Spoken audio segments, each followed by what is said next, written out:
Gloria. Yes. Thank you, Mr. Speaker. Mr. Speaker, I think I want to reiterate that the Senate is actually being disrespected. Yet again, Mr. Speaker.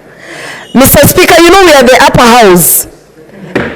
And every single time I tell people that, no, I sit in the upper house, I expect, Mr. Speaker, that the upper house is respected equally as the National Assembly, Mr. Speaker.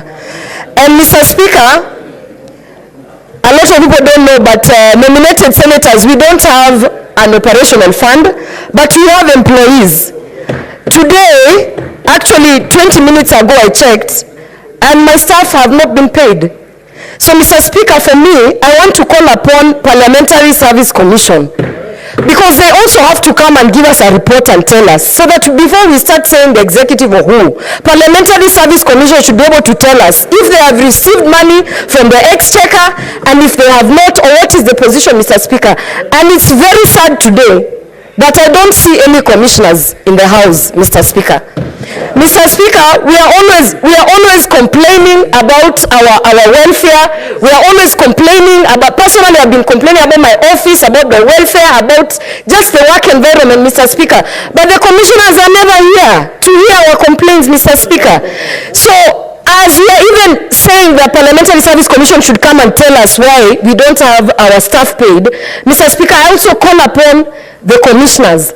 They need to take this house seriously, Mr. Speaker.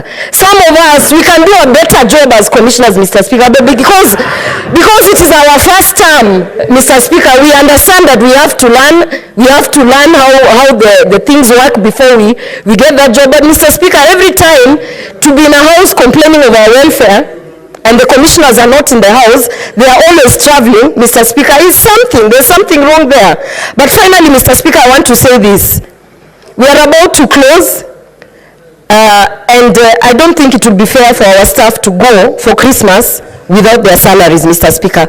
Some of them, when we tell us ourselves we don't have money, they cannot even imagine how we don't have money.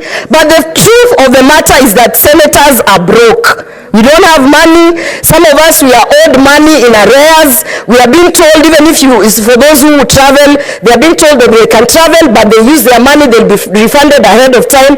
So, Mr. Speaker, maybe what we are also calling for is transparency on that Senate budget, so that we know, even as we sit here, some of us who don't have an operational fund, we can know that, for instance, Senator Sifuna receives X amount of money for the operation of the office, so that we are able to track and oversight ourselves, Mr. Speaker. Thank you for this opportunity.